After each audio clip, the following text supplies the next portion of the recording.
Hello everyone, welcome back to my YouTube channel, welcome back to my Facebook page. আশা করি সবাই সুস্থ আছেন অ্যান্ড ভালো আছেন। তো আজকে থাম্বনেল ও টাইটেল দেখে হয়তো আজকে আপনারা বুঝতে পারছেন আজকে কোন টপিকটি নিয়ে কথা বলবো। আজকে কথা বলবো ইয়ামাহা FZS 250। এই বাইকটি বাংলাদেশে আমাদের এসিআই মোটরস লিমিটেড রিসেন্ট আমাদের বাংলাদেশে লঞ্চ করেছে। আর এই বাইকটির আজকে ফুল স্পেসিফিকেশন বিষয়গুলো সম্পূর্ণ বিষয়গুলো শেয়ার করব, তাই অবশ্যই ভিডিওটি কন্টিনিউ করতে থাকেন। আর সেই সাথে আমার এই ছোট্ট চ্যানেলটি যদি সাবস্ক্রাইব না করে থাকেন, প্লিজ আমার এই ছোট্ট চ্যানেলটি সাবস্ক্রাইব করে দিয়ে পাশে থাকা বেল আইকনটি অল করে দিয়ে রাখবেন। আর যারা যারা আমার ফেসবুক পেজ থেকে দেখতেছেন, অবশ্যই আপনারা আমার এই ছোট্ট পেজটি ফলো করে দিয়ে সাথেই থাকবেন। তো ফার্স্ট টাইমে যদি দেখি বাইকটির লুকস অনেক অ্যাগ্রেসিভ করা হয়েছে, বাইকটির গ্রাফিক্স একটু পরিবর্তন নিয়ে আসা হয়েছে, বাইকটির ট্যাঙ্কটা একটু পরিবর্তন করে দেওয়া হয়েছে, সেই সাথে বাইকটির যে ট্যাঙ্কের সাথে দুটো শেপ থাকে সেটাও একটু আপগ্রেড করা হয়েছে। আর সেই সাথে সব থেকে বেশি অ্যাট্রাকশন একটা জায়গা, সেই জায়গাটা হচ্ছে সামনের হেডল্যাম্প। সামনের হেডল্যাম্পে সুন্দর একটা ডিআরএল দেওয়া হয়েছে যেটা অলওয়েজ জ্বলে থাকবে। আর সেই সাথে নিচে একটা দেখতে পাচ্ছেন আপনারা, সেটা হচ্ছে প্রজেকশন এলইডি হেডল্যাম্প দেওয়া হয়েছে, যেটার ফোকাস এন্ড ভিজিবিলিটি অনেক বেশি। যাই হোক, এটা হচ্ছে চোখে পড়ার মতো একটা বাইক, যেটা হচ্ছে আপনার 250 সিসির একটি বাইক পাচ্ছেন আপনারা। রিসেন্ট এসিআই মোটরস লিমিটেড এই বাইকটি লঞ্চ করা হয়েছে। আর সেই সাথে বাইকটির মধ্যে পরিবর্তনের মধ্যে কি নিয়ে আসছে, বাইকটি দেখতে পাচ্ছেন একটা বড় একটা ইঞ্জিন দেওয়া হয়েছে, যেটা হচ্ছে 250 সিসির একটা ইঞ্জিন। আর সেই সাথে বাইকটির এক্সজস্ট পাইপটা একটু আপগ্রেড করা হয়েছে, যেটা সাউন্ডটা অন্যরকম ডুক ডুক ডুক ডুক করেছে সাউন্ড।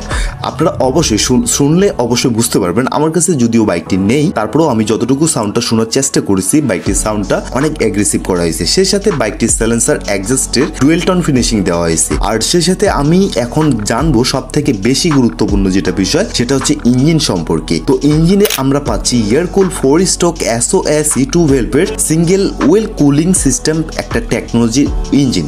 আর এই ইঞ্জিনটা পরিচালিত হয় আপনার FI fuel injected system technology. আর সেই সাথে ইঞ্জিন ক্যাপাবিলিটি সাইজ হচ্ছে আপনার 249 সিসির একটা ইঞ্জিন। যদিও এটা আমি প্রথমে বলছিলাম 250 সিসির একটা ইঞ্জিন, তবে 250 সিসির হয় না, একটু কম হয়, 249 সিসির একটা ইঞ্জিন পাচ্ছি। আর এই ইঞ্জিন থেকে ম্যাক্সিমাম পাওয়ার অ্যান্ড ম্যাক্সিমাম টর্কটা অবশ্যই আমাদেরকে জানতে হবে।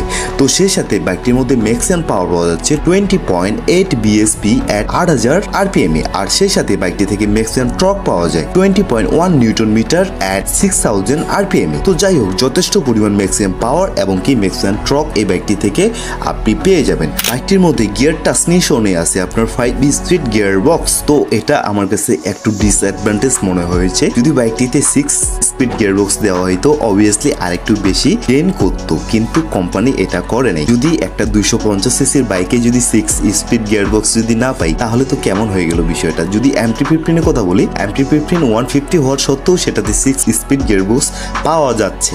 দেন এখন এই বাইকটির মধ্যে ক্লাস সিস্টেম টেকনোলজি রয়েছে আপনার, যেটাকে বলা হয় আপনার স্লিপার ক্লাস। তো যাই হোক, এটার ক্লাস এবং কি এটার গিয়ার ট্রান্সমিশনে আপনারা পাচ্ছেন 5 স্পিড গিয়ার বক্স। আর এটার ক্লাস সিস্টেমে রয়েছে আপনার মাল্টিপ্লেক্স ক্লাস। বাইকটিতে সর্বমোট ওজন দেওয়া হয়েছে 153 কেজি। আর সেই সাথে অবশ্যই সামনে এবং কি পিছনে dual channel ABS breaking technology দেওয়া হয়েছে। সেই সাথে অবশ্যই ব্রেকিং কমফোর্টে অন্যরকম আপনারা গ্রিপ পাবেন অ্যান্ড বাইকটিতে মধ্যে অন্যরকম একটা কমফোর্ট পাওয়া যাবে আশা করা যায়। আর সেই সাথে আপনার যদি ফ্রন্টের সাসপেনশনের কথা বলি, ফ্রন্টের সাসপেনশন পাওয়া যাচ্ছে আপনার টেলিস্কোপিক ফোক সাসপেনশন। আর সেই সাসপেনশনের সাইজ হচ্ছে আপনার 41 mm সাসপেনশন। আর সেই সাথে যদি রিয়ার সাসপেনশনের কথা বলি আপনাদেরকে, রিয়ার সাসপেনশন পাওয়া যাচ্ছে 7 step adjustable monoshock gear charge suspension পাওয়া যাচ্ছে, যেটার ফিডব্যাক ওভারঅল অনেক বেশি। আপনারা চাইলেও এটা নিজে থেকে আপনারা ডাউন করতে পারবেন অ্যান্ড আপনারা নিজে থেকে হাই করতে পারবেন, হাই এবং কি ডাউন করতে পারবেন।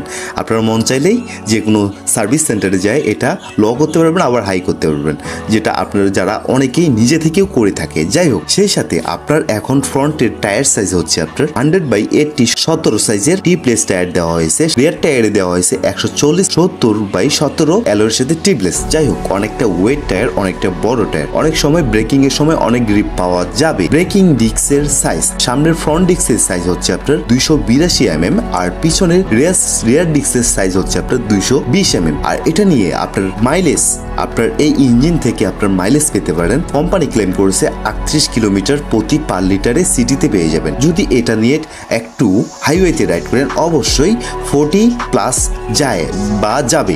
সেই সাথে বাইকটির মধ্যে টপ স্পিড একটা বিষয় আছে, এটা এই বাইকটি থেকে টপ স্পিড আপনি পেয়ে যাবেন 134 কিলোমিটার পার আওয়ার। কিন্তু একটা 250 সিসির বাইক হওয়া সত্ত্বেও 134 কিলোমিটার পার আওয়ার এটা কেমন দেখায়? তো ভাই আমি একটা কথা বলি, সিসি বেশি হলেই যে আপনার টপ স্পিড বেশি উঠবে তেমনটাও কিন্তু না। একটা 100 সিসি বাইকেও কিন্তু আপনার 100 পর্যন্ত তোলা যায়। আর যদি 150 সিসির বাইকের তুলনা দিয়ে আপনাদেরকে, অবশ্যই সেটা নিয়েও কিন্তু 160 পর্যন্ত অনেক বাইকার বা অনেক রাইডার টপ স্পিড তুলে ফেলে। কিন্তু এটা 250 সিসি হওয়ার সত্ত্বেও এটাতে টপ স্পিড কেন 134 কিলোমিটার পার আওয়ার দেওয়া হইলো? তবে ভাই অবশ্যই এটা টপ স্পিডের সাথে সিসির কোনো লিমিটেশন নেই। তবে এটার টপ স্পিড গেইন করতে পারবে আপনার টর্কটা, ইনিশিয়ালি টর্কটা খুব ইজিলি ভাবে খুব তাড়াতাড়ি এটার গেইন করতে পারবেন। অনেকেই বলেছেন যে ভার্সন 3 অ্যাভারেজ ভার্সন 3 অনেকটা টর্কটা কম। ইনিশিয়ালি যখন আমরা ওভারটেকিং এর সময় ওভারটেক করতে যাই তখন কিন্তু অ্যাভারেজ B3 নিয়ে সম্ভব হয় না। তবে যথেষ্ট পরিমাণ সেটাতে টর্ক দেওয়া হয়েছে। তো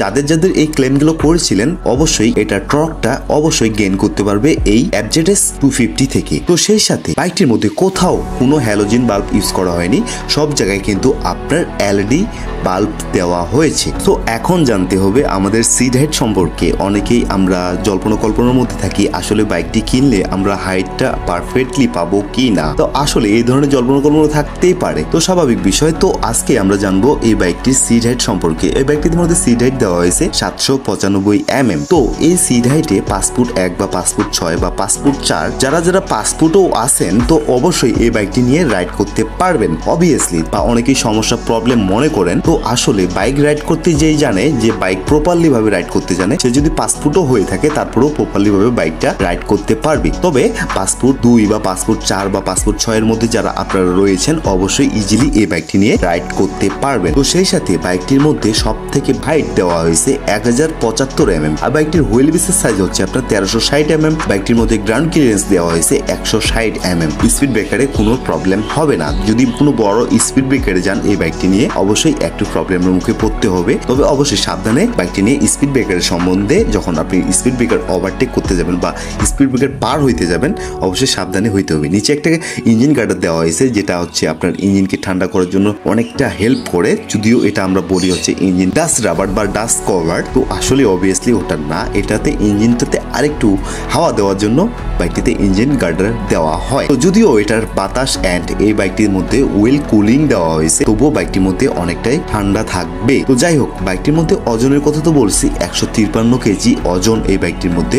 অবশ্যই ইজিলি ভাবে বাইকটির মধ্যে কর্নারিংও করতে পারবেন, কোনো সমস্যা নাই। আর সে সাথে অবশ্যই dual channel ABS breaking technology তো রয়েছেই, আর অবশ্যই এটা নিয়ে অনেকটাই সাপোর্ট পাওয়া যাবে। তো আশা করি বিষয়গুলো সম্পূর্ণ বুঝতে পারছেন। তবে এই বাইকটির মধ্যে এখন জানবো বাইকটির মধ্যে প্রাইস কত দেওয়া হয়েছে। এই বাইকটির মধ্যে প্রাইস দেওয়া হয়েছে 4,35,000 টাকা। যদিও বাইকটির মধ্যে আগামীকালকে বাইকটি লঞ্চ করা হয় ঢাকা ACI মোটরস লিমিটেডে, তবে 7,000 ডিসকাউন্ট দিয়ে বর্তমানে বাইকটি সেল করা হচ্ছে। তো আজকে এই FZS 250 এই বাইকটির আজকে ফুল স্পেসিফিকেশন বিষয়গুলো শেয়ার করা হইলো। অবশ্যই ভিডিও ভালো লাগলে ভিডিওতে একটি লাইক করে দিবেন, আর চ্যানেলে নতুন হয়ে থাকলে প্লিজ আমার এই ছোট্ট চ্যানেলটি সাবস্ক্রাইব করে দিয়ে পাশে থাকা বেল আইকনটি অল করে দিয়ে রাখবেন। তো আজকে ছিল এ পর্যন্তই। দেখা হবে নতুন কোনো বাইকের রিভিউ নিয়ে, নতুন কোনো বাইকের টিপস নিয়ে, নতুন কোনো বাইকের ব্লগ নিয়ে। তো এই ভিডিওটা যে যেখান থেকে দেখতেছেন, তো আপনারা সবাই থাকবেন ভালো, সবাই থাকবেন সুস্থ অ্যান্ড করতে থাকবেন চিল। তো দেখা হচ্ছে পরের ভিডিওতে।